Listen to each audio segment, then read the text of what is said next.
အားလုံးပဲကိုယ်စိတ်နှပြအကျမ်းမှာရှင်လန်းကြပါသည်ဒီနေ့ဘူးရရပြီမယ်အကြောင်းအရာတစ်ခုပြောပြပါမယ်အဲအားလုံးတချို့သောသူတွေရဲ့တောင်းဆိုမှုကြောင့်မြန်မာပြည်မျိုးကိုရေးဆွဲနည်းလေးကိုမျှဝေပေးပါမယ်မြန်မာနိုင်ငံမျိုးကိုရေးဆွဲနည်းလေးနော်မြေပုံရေးဆွဲတဲ့အခါမှာအဓိကအင်္ဂါရပ်ကြီး9ရပ်ရှိပါတယ်အဲ့ဒါတွေကတော့ခေါင်းပေါင်းရန်ညွန်စကီပြန်စုကြည့်အောင်ခေါင်းပေါင်းရန်ညွန်စကီနံပါတ်1ခေါင်းဆိုတာခေါင်းစဉ်တက်ပါပေါင်းနံပါတ်2ခေါင်းဆိုတာဘောင်ခတ်ပါရက်ဆိုတာနံပါတ်3အရက်မျက်နှာတက်ပေးပါအရက်မျက်နှာညွှန်းလေးကိုတက်ပေးပါအရက်မျက်နှာတက်ပေးပါညွှန်းဆိုတာအညွှန်းဖြစ်ပေါ်ပြပါစကေးဆိုတာစကေးဖြစ်ပေါ်ပြပါမြေဝင်ရဲ့အောက်မှာစကေးဖြစ်ပေါ်ပြမယ်စကေး3မျိုးရှိတယ်တစ်ကတော့စာရန်စကီစာပြည့်ရေးသားပေါ်ပြထားတဲ့စကီကိုစာရန်စကီနံပါတ်2ကတော့အချိုးသို့မဟုတ်အပိုင်းကဏ္ဍပြပေါ်ပြထားတဲ့စကီကိုအချိုးစကီသို့မဟုတ်အပိုင်းစကီနံပါတ်3ကတော့ပုံပြစကီပုံပြရေးဆွဲပေါ်ပြထားတဲ့စကီကိုပုံပြစကီကိုခေါ်ပါတယ်ဒါကြောင့်လို့ခေါင်းဆိုတာခေါင်းဝင်ဘောင်ဆိုတာဘောင်ခတ်ပါရက်ဆိုတာရက်မျက်နှာညွှန်းဆိုတာညွှန်းတက်ပါစကီဆိုတာစကီဖြစ်ပေါ်ပြပါလို့ဖြစ်တယ်အဲ့ဒီ9ရက်အချက်5ချက်ပေါင်ရပါမယ်မြေပုံဆွဲတဲ့ကောင်မြန်မာပြည်မြေပုံရေးဆွဲတဲ့ကောင်မှာတော့2မိနစ်3မိနစ်အတွင်းအပြီးရေးဆွဲလို့ရအောင်ကြပြလေးကိုတော့အလွတ်ကြက်ထားတဲ့မှာပဲဝဲတအဲ့ဒီကြပြလေးကတော့ဝဲတဝဝကျော်စစ်333လွန်ခဲ့တဲ့12နှစ်လောက်ကဆက်ခဲ့တဲ့ကြပြလေးပါနော်ရာဘက်ချမ်းပါဆိုရင်ဝတူးကျော်ဝပြန်ဆိုကြအောင်ရာဝတူးကျော်ဝအဲ့ဒီရာဘက်ချမ်းပါပဲရာတူး544ကျော်3သူတို့ရဲ့အဓိပ္ပာယ်တွေကိုပြီးသွားရင်ရှင်းပြပါမယ်ရာတူး544ကျော်3လွတ်လိုင်းလေးတွင်မယ်လွတ်လိုင်းရဲ့ဝဲအောက်ဝဲဘက်ချမ်းပါအောက်ရာဘက်ချမ်းပါအပေါ်အဆက်ကလေးတွေချဖို့အတွက်ဒီကြပြလေးကိုအလွတ်ရမယ်ပြန်စုကြည့်အောင်ဝဲတာဝကျော်စစ်333အဲ့ဒီရာဘက်ချမ်းမှာဝတူးကျော်ဝရာတူ544ကျော်3လွတ်လိုက်ဝဲအောင်ရာပေါ်ဖြစ်ပါလေဟုတ်ပြီမြန်မာပြည်မြေပုံရေးဆွဲတဲ့အခါမှာခေါင်းစဉ်တက်ရပါမယ်အရက်မျက်နှာတက်ရပါမယ်ဘောင်ခတ်ရပါမယ်ဟုတ်ပြီအဲ့ဒီလိုဘောင်ခတ်တဲ့အခါမှာဘောင်ရဲ့လက်မကတော့အလျားကတော့ horizontal သူကတော့3လက်မအလျား3လက်မအနံ vertical တောင်လိုက်က6.7လက်မ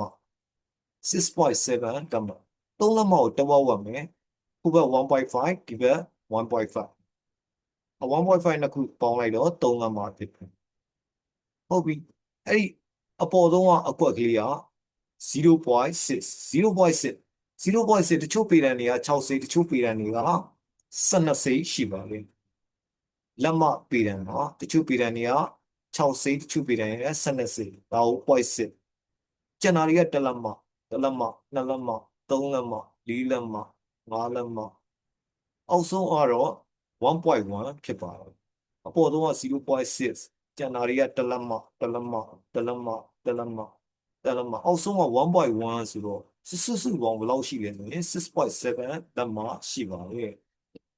အဆက်ကလေးတွေကိုချကြည့်အောင်နော်ဒီမှာမြေပုံဆွဲတဲ့ကောင်ဝဲဒီဘက်ချမ်းဝဲလို့တတ်မှတ်လိုက်ဒီဘက်ချမ်းဝဲပဲလို့တတ်မှတ်လိုက်မယ်အဲ့ဒီဝဲဟာကြီးဝဲတပထမဒုတိယတတိယမှာဆိုရင်အဆက်ကလေးတစ်စက်တတိယ line မှာအဆက်ကလေးဝတ်ဆိုတာ1.5တဝက်တော့ဒီဘက်0.75ဒီဘက်0.75ဝတ်အဲ့သူကလည်းဝတ်တဝက်ဝကျော်ဆိုတာတလိုင်းကျော်ဆိုတာတလိုင်းကျော်6ဆိုတာ 0.6 ဒီဘက်ကကြီး 0.6 တီကိုတချို့ပေတံတွေမှာ6စိတ်တချို့ပေတံတွေမှာ12စိတ် 0.6ဝဲတာပထမဒုတိယတတိယ1ဝက်ကျော်6 3ဆိုတော့ 0.3 အလေကကြီးဒီဘက်ဘေးဘက်အချမ်းကြီးကို 0.3 အဲ့ဒီအလေအစကြီးအပေါ်ကို 0.3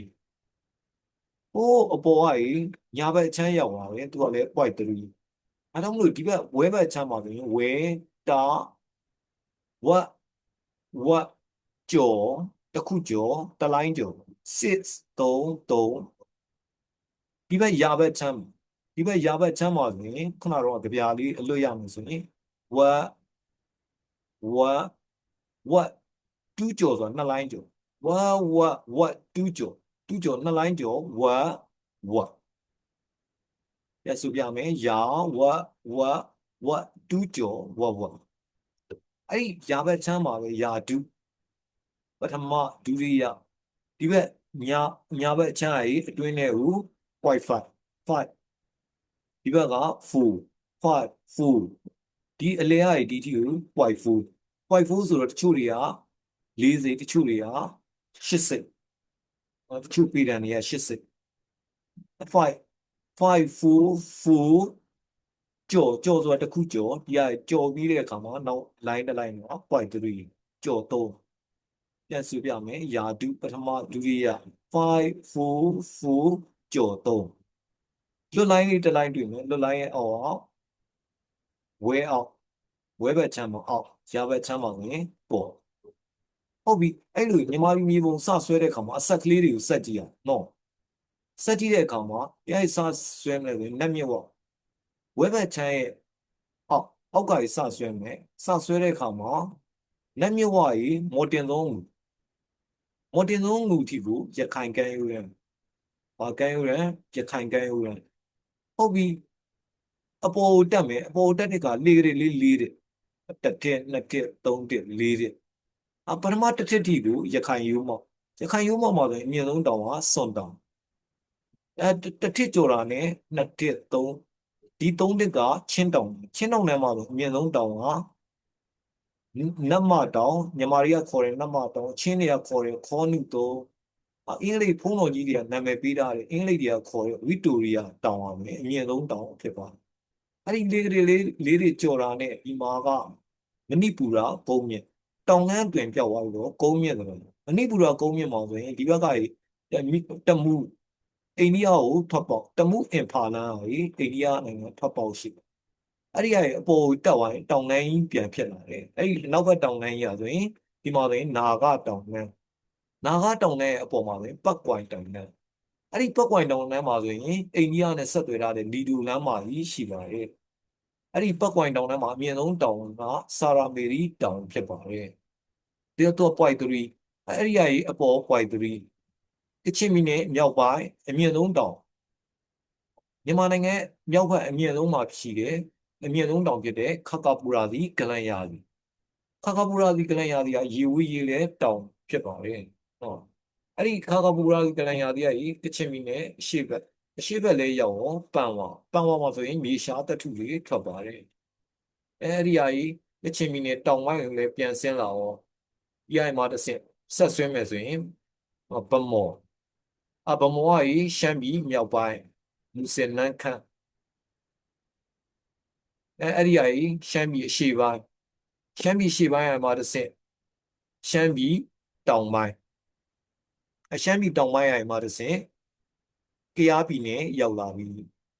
ဒီကယားပြည်နယ်ကိုဆွဲပြီးအဲ့မှာခဏရမယ်ဒီဘက်